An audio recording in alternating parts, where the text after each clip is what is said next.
Good morning everyone. Welcome to Cadence IAS YouTube channel. Next question. Consider the following statements about Muhammad bin Tughlaq. ಈ ತುಘಲಕ್ ರಾಜಮನೆತನ ಯಾವ್ದು ಡೆಲ್ಲಿ ಸುಲ್ತಾನಟ್ ಅಂತ ಏನು ಹೇಳಿದ ಅಲ್ಲಿ 5 ರಾಜಮನೆತನಗಳು ಬರುತ್ತೆ. ಯಾವ್ದು ಒಂದು ಸ್ಲೇವ್ ಡೈನೆಸ್ಟಿ, ಕುತುಬುದ್ದೀನ್ ಐಬಕ್ ಏನು ಸ್ಟಾರ್ಟ್ ಮಾಡಿ ಹೋಗ್ತಾನಲ್ಲ ಅದಕ್ಕೆ ಏನಂತ ಕರಿತೀವಿ ನಾವು ಸ್ಲೇವ್ ಡೈನೆಸ್ಟಿ ಅಂತಾನೂ ಕರಿತೀವಿ. ಇಲ್ಲ ಆ ಒಂದು ಮನೆತನಕ್ಕೆ ಇಲ್ಬಾರಿ ಅಂತಾನೂ ಕರೀತಾರೆ. ಇಲ್ಬಾರಿ ಅಂದರೆ ಏನದು ಟ್ರೈಬಲ್ ಗ್ರೂಪ್, ಇದು ಬುಡಕಟ್ಟು ಜನಾಂಗ. ಅಂದರೆ ಮೊಹಮ್ಮದ್ ಯಾರು ಕುತುಬುದ್ದೀನ್ ಐಬಕ್ ಆದ ನಂತರ ಏನು ಇಲ್ತುತ್ಮಿಶ್ ಅಂತ ಬರ್ತಾನಲ್ಲ ಅವನೇನಿದ್ದ ಇಲ್ಬಾರಿ ಒಂದು ಬುಡಕಟ್ಟಿಗೆ ಸಂಬಂಧಪಟ್ಟಂಥ ವ್ಯಕ್ತಿಯಾಗಿದ್ದ. ಅದಕ್ಕೆ ಸ್ಲೇವ್ ಡೈನೆಸ್ಟಿ ಅಥವಾ ಇಲ್ಬಾರಿ ಅಂತ ಕೂಡ ಕರೀತಾರೆ. ಎರಡನೇದು ಯಾವುದು ಖಿಲ್ಜಿ, ಮೂರನೇದ್ದು ತುಘಲಕ್, ನಾಲ್ಕನೇದ್ದು ಸಯೀದ್, ಐದನೇದ್ದು ಲೋಧಿ. ಈ ಒಂದು 5 ರಾಜಮನೆತನಗಳಿಗೆ ನಾವು ಏನಂತ ಕರಿತೀವಿ ದಿಲ್ಲಿ ಸುಲ್ತಾನೇಟ್ ಅಂತ ಕರಿತೀವಿ, ಸುಲ್ತಾನ್ರು ಅಂತ ಕರಿತೀವಿ. ಮೊದಲು 4 ಅಂದರೆ ಸ್ಲೇವ್, ಖಿಲ್ಜಿ, ತುಘಲಕ್, ಸಯೀದ್, ಈ 4 ರಾಜಮನೆತನಗಳೇನಿದಾವಲ್ಲ they are Turkish in origin, ಅವರು ಟರ್ಕರು. ಲಾಸ್ಟ್ ಒನ್ ಲೋಧಿ ಏನಿದೆ ಅಲ್ಲ ಇದೇನು ಅಫ್ಘನ್ ಒರಿಜಿನ್. ಬಹಲ್ಲುಲ್ ಲೋಧಿ, ಸಿಕಂದರ್ ಲೋಧಿ ಮತ್ತು ಇಬ್ರಾಹಿಂ ಲೋಧಿ 3 ಜನ ಬರ್ತಾರೆ. ಇವರೇನು ಅಫ್ಘನ್ನರು. ಹೇಗೆ ಶೇರ್ಷಾ ಸೂರಿ ಒಂದು ಅಫ್ಘಾನ್ ಮನೆತನಕ್ಕೆ ಸಂಬಂಧಪಟ್ಟವನಾಗಿದ್ನಲ್ಲ ಅದೇ ಥರ ಏನಿತ್ತು ಲೋಧಿ ಅಫ್ಘನ್ನರು. ಮೊದಲಿನ 4 ಮನೆತನಗಳು the first 4 dynasties were Turkish in origin. So ಇಲ್ಲೇನಿದೆ ಮೊಹಮ್ಮದ್ ಬಿನ್ ತುಘಲಕ್ ಬಗ್ಗೆ. ತುಘಲಕ್ ಡೈನೆಸ್ಟಿ ಯಾರು ಎಸ್ಟಾಬ್ಲಿಷ್ ಮಾಡ್ತಾರೆ? ಗಿಯಾಸುದ್ದೀನ್ ತುಘಲಕ್. ಮುಂಚಿನ ಹೆಸರು ಒಂದು ಮಲಿಕ್ ಗಾಜಿ ಅಂತ ಇತ್ತು. ಅವನೇ ಏನು ಮಾಡ್ತಾನೆ ಖಿಲ್ಜಿ ಒಂದು ಮನೆತನದಲ್ಲಿ he served as a military commander, especially governor ಆಗಿರ್ತಾನೆ. ಸೊ ಅವನೇ ಏನು ಮಾಡ್ತಾನೆ ಖಿಲ್ಜಿ ರಾಜಮನೆತನ ಪತನ ಆದ ನಂತರ ಏನಾಗ್ತಾನೆ ತುಘಲಕ್ ರಾಜಮನೆತನ ಡೈನೆಸ್ಟಿನ ಎಸ್ಟಾಬ್ಲಿಷ್ ಮಾಡೋದು. ಸೊ ಪ್ರಶ್ನೆ ಯಾರಿಗೆ ಸಂಬಂಧಪಟ್ಟಿದೆ? ಮೊಹಮ್ಮದ್ ಬಿನ್ ತುಘಲಕ್. ಅವನ ಒಂದು ಕಾಲಘಟ್ಟದಲ್ಲಿ ಹಲವಾರು ತರಹದ ಅವನು ಏನು ಮಾಡ್ತಾನೆ ಸುಧಾರಣೆಗಳನ್ನು ಜಾರಿ ತೊಗೊಂಡ್ಬರ್ತಾನೆ. He introduced or he took various initiatives. First ಏನಿದೆ he's major initiative was to shift the capital from Delhi to Daulatabad or Devagiri. Delhi to Devagiri. ಯಾಕೆ ಅವನು ತನ್ನ ಒಂದು ರಾಜಧಾನಿಯನ್ನು ಶಿಫ್ಟ್ ಮಾಡ್ತಾನೆ, ಸ್ಥಳಾಂತರ ಮಾಡ್ತಾನೆ ಅಂದರೆ ಕೆಲವೊಂದು ಕಾರಣಗಳಿರುತ್ತೆ. ಏನು ಕಾರಣಗಳಂದರೆ ಮಂಗೋಲ್ ಇನ್ವೇಷನ್, ಮಂಗೋಲ್ ದಾಳಿ ಜಾಸ್ತಿ ಆಗ್ತಾ ಇತ್ತು.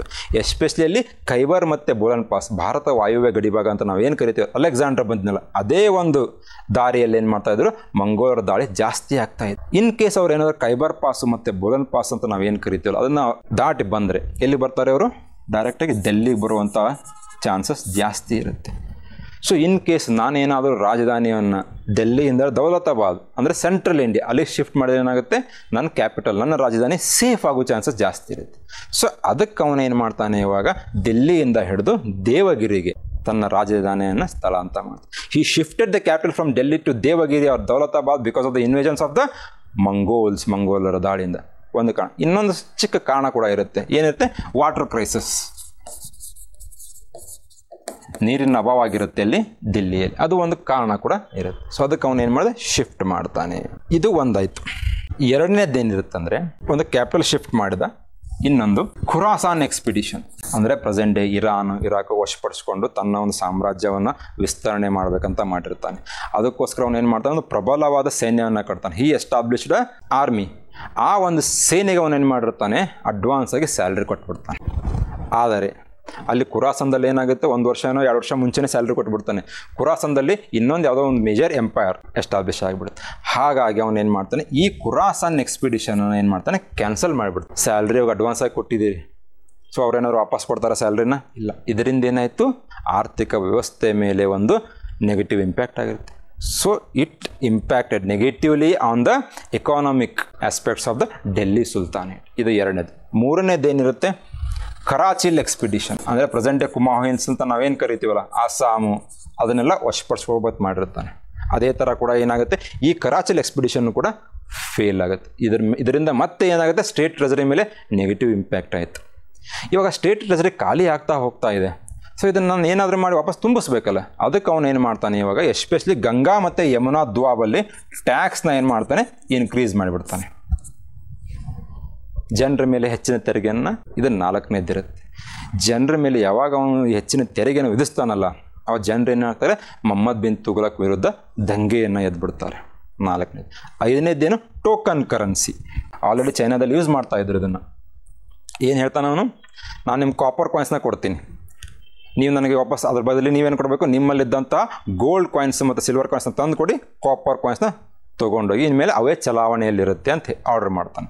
ಸೊ ಎಲ್ಲರೂ ಏನು ಮಾಡ್ತಾರೆ, ಇವಾಗ ಗೋಲ್ಡ್ ಕಾಯಿನ್ಸು ಮತ್ತು ಕಾಪರ್ ಕಾಯಿನ್ಸ್ನ ನೀಡಿಬಿಟ್ಟು ಗೋಲ್ಡ್ ಮತ್ತು ಸಿಲ್ವರ್ನ ನೀಡಿಬಿಟ್ಟು ಕಾಪರ್ ಕಾಯಿನ್ಸ್ ತೊಗೊಂಡೋಗಿ ಸ್ಟಾರ್ಟ್ ಮಾಡ್ತಾರೆ. ಕಾಪರ್ ಏನಿದೆ ಈಸಿಲಿ ಅವೈಲೇಬಲು, ಅದ್ರ ಜೊತೆಗೆ ಆ ಪಂಚ್ ಮಾರ್ಕ್ ಕಾಯಿನ್ಸ್ ಅಂತ ನಾವು ಏನು ಕರಿತೀವಲ್ಲ, ಮುದ್ರೆಯನ್ನು ಏನಾಗ್ತದೆ ಅದನ್ನು ಆರಾಮಾಗಿ ಹಾಕ್ಬೋದಿರುತ್ತೆ ಮತ್ತು ಈಸಿಲಿ ಅವೈಲೇಬಲ್ ಇರುತ್ತೆ. ಹೀಗಾಗಿ ಫೇಕ್ ಕಾಯಿನ್ಸ್ ಏನಾಗುತ್ತೆ ಮಾರ್ಕೆಟಲ್ಲಿ ಚಲಾವಣೆ ಜಾಸ್ತಿ ಬಂದುಬಿಡುತ್ತೆ. ಎಲ್ಲರೂ ತಮ್ಮ ಮನೆಯಲ್ಲಿ ಏನು ಮಾಡಿದ್ರು, ಮಿಂಟ್ ಮಾಡಲಿಕ್ಕೆ ಸ್ಟಾರ್ಟ್ ಮಾಡಿಬಿಡ್ತಾರೆ. ಸೊ ಇದರಿಂದ ಅವನು ಏನು ಮಾಡ್ತಾನೆ, ವಾಪಸ್ ಇವಾಗ ಗೋಲ್ಡ್ ಕಾಯಿನ್ಸು ಮತ್ತು ಸಿಲ್ವರ್ ಕಾಯಿನ್ಸ್ನ ತೊಗೊಂಡೋಗಿ ಕಾಪರ್ ಕಾಯಿನ್ಸ್ನ ನನಗೆ ತಂದು ಕೊಡಿ ಅಂತ ಹೇಳ್ಬಿಟ್ಟು. ಆದರೆ gold value silver value compare ಮಾಡಿದ್ರೆ ಕಾಪರ್ ವ್ಯಾಲ್ಯೂ ಸೇಮ್ ಇರುತ್ತೆ. ಸೊ ಹೀಗಾಗಿ ಎಲ್ಲರೂ ಏನು ಮಾಡಿಬಿಡ್ತಾರೆ, ಇವಾಗ ಮನೆಯಲ್ಲೇ ಮಿಂಟ್ ಮಾಡೋದು, ತಂದುಬಿಟ್ಟು ಅವನ ಎದುರುಗಡೆ ಕೊಡೋದು. ಸೊ ಈ ಥರ ಆಗಿಬಿಡುತ್ತೆ. ಸೊ ಇದರಿಂದ ಕೂಡ ನೆಗೆಟಿವ್. ಈ 5 ಸ್ಟೆಪ್ಗಳು ಸುಧಾರಣೆಗಳನ್ನು ತೊಗೊಂಡು ಬಂದ್ಬಿಡ್ತಾನೆ. ಸೊ ಅದರಲ್ಲಿ ಒಂದು ಯಾವುದು, ಡೆಲ್ಲಿ ಟು ದೇವಗಿರಿ. ಎರಡನೇ ಹೇಳಿಕೆ ನೋಡಿ, he set up a separate department for agriculture called Diwan i Amiri Kohi. ಪ್ರತ್ಯೇಕವಾದಂತಹ ಒಂದು ಕೃಷಿ ಇಲಾಖೆಯನ್ನು ಸ್ಟಾರ್ಟ್, ಯಾಕೆ, ಒಂದು ಅಗ್ರಿಕಲ್ಚರ್ ಕೃಷಿಗೆ ಒಂದು ಪ್ರೋತ್ಸಾಹ ನೀಡಲಿಕ್ಕೆ. ಈ ಒಂದು ಡಿಪಾರ್ಟ್ಮೆಂಟ್ನ ಸಪ್ರೇಟಾಗಿ ಸ್ಟಾರ್ಟ್ ಮಾಡೋನ್ಯಾರು, ಮೊಹಮ್ಮದ್ ಬಿನ್ ತುಗ್ಲಕ್. ಇದರದ್ದು ಮುಖ್ಯಸ್ಥನಿಗೆ ಏನಂತ ಕರಿತಾ ಇದ್ರು, Aamir E Kohi. So question ಇಲ್ಲಿ ಯಾವ ಥರ ಬರ್ಬೋದು, ಒಂದು ಕಡೆ ಇಲಾಖೆಗಳು ಬರ್ಬೋದು, ಅದರದ್ದು ಒಂದು ಮುಖ್ಯಸ್ಥರು ಯಾರಿದ್ರು ಅಂತ ಕೇಳ್ಬೋದು. ಉದಾಹರಣೆಗೆ ದಿವಾನಿ ಅರ್ಜ್ ಅಂತ ಬರುತ್ತೆ, ಮಿಲಿಟರಿ ಡಿಪಾರ್ಟ್ಮೆಂಟ್. ಇದ್ರದ್ದು ಮುಖ್ಯಸ್ಥ ಯಾರಿರ್ತಾರೆ, ಅರೀಜ್ ಇ ಮಾಮ್ಲು ಮುಖ್ಯ. ಸೊ ಒಂದ್ ಕಡೆ ಡಿಪಾರ್ಟ್ಮೆಂಟ್ ಕೊಡ್ಬೋದು, ಕೊಟ್ಬಿಟ್ಟು ಏನು ಮಾಡ್ತಾರೆ, ಇಲಾಖೆಗಳನ್ನ ಕೊಟ್ಟು ಆ ಇಲಾಖೆ ಯಾವ ಒಂದು ಸಂಬಂಧಪಟ್ಟಿದೆ, ಕೃಷಿಗೆ ಸಂಬಂಧಪಟ್ಟಿದ್ದೇನು, ಸೇನಾಡಳಿತಕ್ಕೆ ಸಂಬಂಧಪಟ್ಟಿದ್ದೇನು ಅಂತಾನು ಕೇಳಬಹುದು. ಇಲ್ಲ ಏನು ಮಾಡ್ತಾರೆ, ಮುಖ್ಯಸ್ಥ ಯಾರನ್ನ started by Aamir E Kohi. ಈ ಒಂದು ಇಲಾಖೆಯನ್ನು ಅವನೇನು ಮಾಡ್ತಾನೆ, ಪ್ರತ್ಯೇಕವಾಗಿ ಸ್ಥಾಪನೆ ಮಾಡ್ತಾನೆ. ಆ ಒಂದು ಇಲಾಖೆಯ ಮೂಲಕ ಕೂಡ ಅವನೇನು ಮಾಡ್ತಾನೆ, ಅಗ್ರಿಕಲ್ಚರ್ ಲೋನ್ಸ್, ಕೃಷಿಗೆ ಸಂಬಂಧಪಟ್ಟ ಸಾಲವನ್ನು ಕೂಡ ನೀಡ್ತಾ ಬರ್ತಾನೆ. ಆ ಒಂದು ಅಗ್ರಿಕಲ್ಚರ್ ಲೋನನ್ನು ನಾವು ಏನಂತ ಕರಿತೀವಿ, ಟಕ್ಕಾವಿ ಅಂತ ಕೂಡ ಕರಿತೀವಿ. ನೋಟ್ ಮಾಡ್ಕೊಳ್ಳಿ ಕರೆಕ್ಟಾಗಿ. The great Sufi saint Sheikh Nizamuddin Auliya was the contemporary. ಸಮಕಾಲೀನವರು ಅಂತ ಕ್ವಶನ್ ಕೇಳ್ತಾನೆ ಬಂದಿದ್ದಾರೆ. ಉದಾಹರಣೆಗೆ ಹಕ್ಕರಾಯ ಮತ್ತೆ ಬುಕ್ಕರಾಯ, ಹರಿಹರ ಮತ್ತೆ ಬುಕ್ಕರಾಯ ವಿಜಯನಗರ ಸಾಮ್ರಾಜ್ಯವನ್ನು ಸ್ಥಾಪನೆ ಮಾಡಿದಾಗ ದಿಲ್ಲಿ ಸುಲ್ತಾನರು ಯಾರಿದ್ರು ಅಂತ ಕೇಳ್ತಾರೆ. ಇಮ್ಮಡಿ ಪುಲಕೇಶಿ ದಕ್ಷಿಣ ಭಾರತವನ್ನು ಆಳ್ವಿಕೆ ಮಾಡಬೇಕಾದ್ರೆ ಉತ್ತರ ಭಾರತದಲ್ಲಿದ್ದಂಥ ರಾಜ ಯಾರಂತ ಕೇಳ್ತಾರೆ, ಹರ್ಷವರ್ಧನ್. ಅಲೆಕ್ಸಾಂಡರ್ ಭಾರತಕ್ಕೆ ಬಂದಾಗ ಯಾರು ರಾಜ ಎಂತನೂ ಕೇಳ್ತಾರೆ. ಸೊ ಈ ತರ ಸಮಕಾಲೀನರು ಶೇಖ್ ನಿಜಾಮುದ್ದೀನ್ ಔಲಿಯಾ. ಚಿಷ್ಟಿ ಅಂತ ನಿಮ್ಗೆ ವರ್ಡ್ ಕೇಳಿರ್ತಾರೆ ಪದ. ಆ ಒಂದು ಸಿಲ್ಸಿಗೆ ಸಂಬಂಧಪಟ್ಟವ್ರು ಯಾರು, ನಿಜಾಮುದ್ದೀನ್ ಅವರು. ಮತ್ತಿನ್ನೊಂದು ಶೇಖ್ ಯಾರು, ಚಿಷ್ಟಿ ಆರ್ಡರ್ ಸ್ಥಾಪನೆ ಮಾಡೋರು ಯಾರು, ಶೇಖ್ ಎಲ್ಲಿ, ಅಜ್ಮೇರ್ದಲ್ಲಿ ದರ್ಗಾ ಇದೆ. ಆ ದರ್ಗಾ ಅಂತ ಏನ್ ಕರೀತಲ್ಲ ಚಿಷ್ಟಿ ಆರ್ಡರ್ದು, ಆ ಚಿಷ್ಟಿ ಆರ್ಡರ್ದು ಆರ್ಡೆಂಟ್ ಫಾಲೋವರ್ ಆಗಿರ್ತಾನೆ. ಶೇಖ್ ಮೈನುದ್ದೀನ್ ಚಿಷ್ಟಿ ಅಂತ ಏನು ಅಜ್ಮೇರ್ದಲ್ಲಿ ದರ್ಗಾ ಇದೆಯಲ್ಲ, ಆ ದರ್ಗಾದ ಫಾಲೋವರ್ ಕೂಡ ಆಗಿರ್ತಾನೆ. ಅದರ ಜೊತೆಗೆ ಈ ನಿಜಾಮುದ್ದೀನ್ ಔಲಿಯಾ ಅಂತ ಏನು ಕರೀತಾರಲ್ಲ, ಇವರು ಮೊಹಮ್ಮದ್ ಬಿನ್ ತುಗ್ಲಕ್ ಚಿಷ್ಟಿ ಆರ್ಡರ್ದ ಸಮಕಾಲೀನ ವ್ಯಕ್ತಿ. ಸೊ ಆಗಿದ್ದಾಗ ನಿಮ್ಮ ಆನ್ಸರ್ ಏನಾಯ್ತು, ಡಿ 1, 2, 3 ಏನಿದೆ ಕರೆಕ್ಟ್ ಆಗಿದೆ. Okay, next question. Consider the following statements. Vikramshila university was founded by ಪಾಲ ಕಿಂಗ್ ಧರ್ಮಪಾಲ. ವಿಕ್ರಮಶೀಲ, ಆಮೇಲೆ ಉದಾಂತಪುರಿ ಅಂತ ಬರುತ್ತೆ, ಸೋಮಪುರಿ ಅಂತ ಬರುತ್ತೆ. ಅದರಲ್ಲಿ ವಿಕ್ರಮಶೀಲ ಏನದು ಬುದ್ಧಿಸ್ಟ್ ಮೊನಾಸ್ಟರಿ ಆ್ಯಂಡ್ ಯೂನಿವರ್ಸಿಟಿ, ಒಂದು ವಿಶ್ವವಿದ್ಯಾಲಯ. ಅದನ್ನು ಸ್ಥಾಪನೆ ಮಾಡೋನು ಯಾರು, ಧರ್ಮಪಾಲ. ಸರಿಯಾಗಿದೆ. Arab merchant Sulaiman wrote detailed accounts about the Pala empire. ಯಾರ ಒಂದು ಮನೆತನಕ್ಕೆ, ಆಸ್ಥಾನಕ್ಕೆ ಯಾವ ಯಾತ್ರಿಕರು ಬಂದಿದ್ರು ಅಂತ ಪ್ರಶ್ನೆ ಕೇಳ್ತಾರೆ. ಉದಾಹರಣೆಗೆ ವಿಜಯನಗರ 1ನೇ ದೇವರಾಯ ಇದ್ದಂಥ ಆಳ್ವಿಕೆಯಲ್ಲಿ ಯಾವ ಒಂದು ಯಾತ್ರಿಕ ಬಂದ, ಶ್ರೀಕೃಷ್ಣ ದೇವರಾಯನಿಗೆ. So it was the Arab merchant. ಈ ಒಬ್ಬ ವ್ಯಾಪಾರಸ್ಥ. He visited the court of Pala. Suleman he is the one who gave the detailed information. ಅವರ ಆಡಳಿತ ಹೇಗಿತ್ತು, ಕೇಂದ್ರಾಡಳಿತ, ಪ್ರಾಂತಾಡಳಿತ, ಅವ್ರ ನ್ಯಾಯಾಂಗ ವ್ಯವಸ್ಥೆ ಹೇಗಿತ್ತು, ಯಾರ್ಯಾರ ಜೊತೆಗೆ ಅವರು ಒಂದು ಯುದ್ಧಗಳನ್ನ ಮಾಡ್ತಾ ಇದ್ರು ಅನ್ನೋದ್ರ ಬಗ್ಗೆ ಏನು ಮಾಡುತ್ತೆ, ಇನ್ಫಾರ್ಮೇಶನ್ ಕೊಡುತ್ತೆ. ಅದರ ಜೊತೆಗೆ ಧರ್ಮಪಾಲ ಇರಬೇಕಾದ್ರೆ ಏನಾಗುತ್ತೆ, ತ್ರಿಪಕ್ಷೀಯ ಹೋರಾಟ ಅಂತ ಕರಿತೀವಿ, ಕದನ ಅಂತ ಕರಿತೀವಿ. Tripartite struggle between Rashtrakutas, Palas and Pratiharas. Dharmapala ಪಟ್ಟಕ್ಕೆ ಬಂದಾಗ ಧ್ರುವ ಏನ್ ಮಾಡಿರ್ತಾನೆ, ಧರ್ಮಪಾಲನ ಮೇಲೆ ದಾಳಿ ಮಾಡ್ತಾನೆ. ರಾಷ್ಟ್ರಕೂಟ ರಾಜ ಅವನಿಂದ ಹೇಗೆ ಸೋತ ಧರ್ಮಪಾಲ ಅನ್ನೋದ್ರ ಬಗ್ಗೆ ಕೂಡ ಸುಲೇಮಾನ್ ಏನ್ ಮಾಡಿದಾನೆ, ಮಾಹಿತಿಯನ್ನ ನೀಡುತ್ತಾನೆ. Okay, next. Palas had close relations with Tibetan and Shailendra dynasty. ನಾವು ಪ್ರೆಸೆಂಟ್ ಸೌತ್ ಈಸ್ಟರ್ನ್ ಏಷ್ಯನ್ ಅಂತ ಏನು ಕರಿತಿಲ್ಲ, ಸೌತ್ ಏಷ್ಯನ್ ಅಥವಾ ಸೌತ್ ಈಸ್ಟ್ ಏಷ್ಯನ್ ಅಂತ ನಾವು ಏನು ಕರಿತಿಲ್ಲ, ಆ ಒಂದು ಮನೆತನಗಳ ಜೊತೆ ಏನಿತ್ತು ಇವ್ರದ್ದು ಒಂದು ಸಂಬಂಧ ಇತ್ತು, ವ್ಯಾಪಾರ ಸಂಬಂಧ ಇತ್ತು. ಅದರ ಜೊತೆಗೆ ಶೈಲೇಂದ್ರ ಕಿಂಗ್ ಒಬ್ಬ ರಾಜ ಏನ್ ಮಾಡಿರ್ತಾನೆ, ಪಾಲರಿಗೆ ಏನ್ ಕೇಳ್ತಾನೆ, ಜಗ ಕೇಳ್ತಾನಂತೆ, ನಾನು ಒಂದು ಬೌದ್ಧ ಧರ್ಮಕ್ಕೆ ಸಂಬಂಧಪಟ್ಟ ಸ್ತೂಪವನ್ನ ಅಥವಾ ಮೊನಾಸ್ಟರಿನ ಸ್ಥಾಪನೆ ಮಾಡ್ಬೇಕಂತ ಮಾಡಿದ್ದೀನಿ ಅಂತ ಹೇಳ್ಬಿಟ್ಟು. ಆವಾಗ ಪಾಲರು ಏನ್ ಮಾಡ್ತಾರೆ, ಬೋಧಗಯಾದಲ್ಲಿ ಹತ್ರ ಕೆಲವೊಂದು ಹಳ್ಳಿಗಳನ್ನ ಆ ಒಂದು ಬೌದ್ಧ ಸ್ತೂಪ ಮತ್ತು ವಿಶ್ವವಿದ್ಯಾಲಯ ಸ್ಥಾಪನೆ ಮಾಡಲಿಕ್ಕೆ ಕೂಡ ಜಾಗ ಕೊಟ್ಟಿರ್ತಾರೆ. ಸೊ ಮೂರನೇ ಸ್ಟೇಟ್ಮೆಂಟ್ ಕೂಡ ಏನಿದೆ ಸರಿಯಾಗಿದೆ. ಸೊ ಆನ್ಸರ್ ಏನು ನಿಮ್ಮದು D. Next, which of the following statement is not correct. ಮತ್ತೆ ಇಲ್ಲೇನಿದೆ, ಯಾವ ಒಂದು ಹೇಳಿಕೆ, ಯಾರಿಗೆ, ಶಿವಾಜಿ ಆಡಳಿತಕ್ಕೆ ಸಂಬಂಧಪಟ್ಟಂತೆ ಯಾವ ಒಂದು ಹೇಳಿಕೆಗಳು ತಪ್ಪಾಗಿವೆ ಅಂತ ಪ್ರಶ್ನೆ. ಶಿವಾಜಿ ಏನಿದೆ, administration under Shivaji was largely in line with the administrative practices of the Deccani sultanates. Deccani ಸುಲ್ತಾನರು ಅಂದರೆ ಯಾರು, ಬಹಮನಿ ಸಾಮ್ರಾಜ್ಯ ಪತನ ಆದ ನಂತರ 5 ರಾಜಮನೆತನಗಳು ಬರುತ್ತೆ. ಬೀದರ್, ಬೆರಾರ್, ಗೋಲ್ಕೊಂಡ, ಅಹಮದ್ನಗರ್ ಮತ್ತು ಬಿಜಾಪುರ್. ಇವು ಡೆಕ್ಕನ್ ಸುಲ್ತಾನೇಟ್ಸ್. ಹೌದಾ. ಶಿವಾಜಿ ತಂದೆ ಶಾಜಿ ಭೋಸ್ಲೆ ಅಂತ ನಾವೇನು ಕರಿತೀವಲ್ಲ, ಅವ್ರೇನಿದ್ರು ಅಹಮದ್ನಗರ್ ಏನು ಡೆಕ್ಕನ್ ಸುಲ್ತಾನೇಟ್ ಇತ್ತಲ್ಲ, ಅವ್ರ ಅಂಡರದಲ್ಲಿ ಏನಿದ್ರು ಒಂದು ಅಧಿಕಾರಿಯಾಗಿ ಕೆಲಸ ಮಾಡ್ತಿರ್ತಾರೆ. ಶಾಜಾನು ಅಹಮದ್ನಗರ್ ವಶಪಡಿಸ್ಕೊಂಡ ನಂತರ ಅವ್ರೇನು ಮಾಡ್ತಾರೆ, ಇವಾಗ ಅಹಮದ್ನಗರಿಂದ ಬಿಜಾಪುರ ಆದಿಲ್ಶಾಹಿಯಲ್ಲಿ ಶಿಫ್ಟ್ ಆಗ್ತಾರೆ. ಯಾರು, Shahji Bhosle. Even served as a jagirdar of Pune. ಪುಣದ ಜಾಗೀರ್ದಾರ್ ಆಗಿರ್ತಾರೆ ಶಾಜಿ ಭೋಸ್ಲೆ.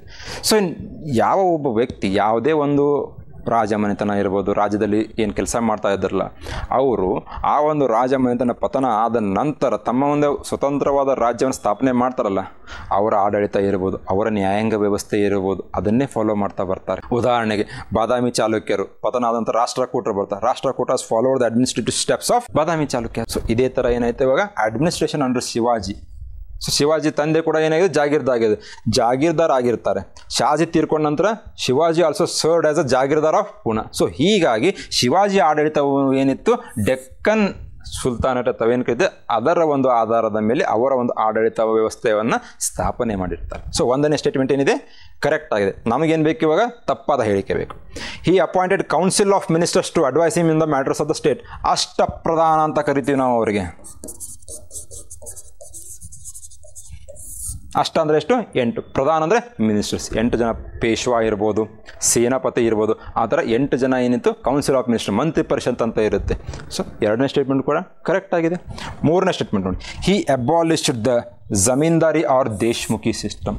ಅಬಾಲಿಷ್ ಮಾಡಲಿಲ್ಲ ಅದನ್ನು. ಅವರು ಏನು ಮಾಡ್ತಾರೆ, ಅದರಲ್ಲಿ ಬದಲಾವಣೆಗಳನ್ನ ತೊಗೊಂಬರ್ತಾರೆ. So he did not abolish the zamindari or Deshmukhi system.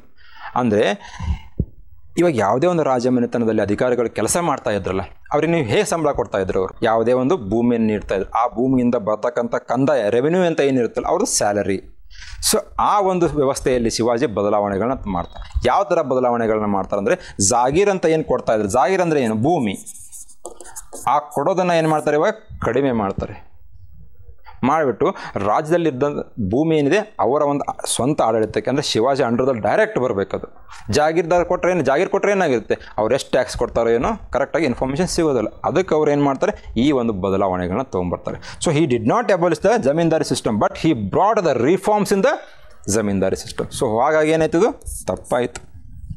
Next statement ಏನಿದೆ, salaries to the regular soldiers were paid both in cash and revenue grants. ಅದೇ ಬದಲಾವಣೆ. ಇವಾಗ ಮುಂಚೆ ಜಾಗೀರ್ ಕೊಡ್ತಾ ಇದ್ರು ಎಲ್ಲ ಅಧಿಕಾರಿಗಳಿಗೆ, ಇವಾಗ ಏನು ಮಾಡ್ತಾರೆ ಅವರು, ಎಲ್ರಿಗೂ ಜಾಗೀರ್ ಕೊಡೋ ಬದಲು ಕ್ಯಾಶ್ ಮುಖಾಂತರ ಅಂದರೆ ಹಣದ ರೂಪದಲ್ಲಿ ಅವರು ಸ್ಯಾಲರಿ ಕೊಡ್ತಾರೆ, ಅದರ ಜೊತೆಗೆ ಜಾಗೀರ್ದಾರ್ ಕೂಡ. ಸೊ ಹಾಗಿದ್ದಾಗ ಇದು ಕರೆಕ್ಟ್ ಆಯಿತು. ಸೊ ಈ ಎರಡು ಏನಿದೆ ಇಂಟರ್ ರಿಲೇಟೆಡ್ ಇದೆ. ಸೊ ಇಲ್ಲಿ ಜಮೀನ್ದಾರ್ ಅಬಾಲಿಷ್ ಮಾಡಿಲ್ಲ. ಹಾಗಿದ್ಮೇಲೆ ರೆವೆನ್ಯೂ ಗ್ರಾಂಟ್ಸ್ ಅಂದರೆ ಹಳ್ಳಿಗಳನ್ನು ಕೂಡ ಏನು ಮಾಡ್ತಾ ಇದ್ರು ಅವರು, ಒಂದು ಸಂಬಳದ ನೀಡೋರು ಮುಖಾಂತರ ಏನು ಮಾಡ್ತಾರೆ, ನೀಡ್ತಾರೆ. ಸೊ ಹೀಗಾಗಿ ಮೂರನೇ ಸ್ಟೇಟ್ಮೆಂಟ್ ಏನಿದೆ ಇದು ತಪ್ಪಾಗಿದೆ. Next, with reference to the religious history of medieval India the term ulama refers to. ಮಧ್ಯಕಾಲೀನ ಭಾರತಕ್ಕೆ ಸಂಬಂಧಪಟ್ಟಂತೆ ಉಲಾಮಾ ಎಂಬ ಪದ ಏನನ್ನು ಸೂಚಿಸುತ್ತದೆ?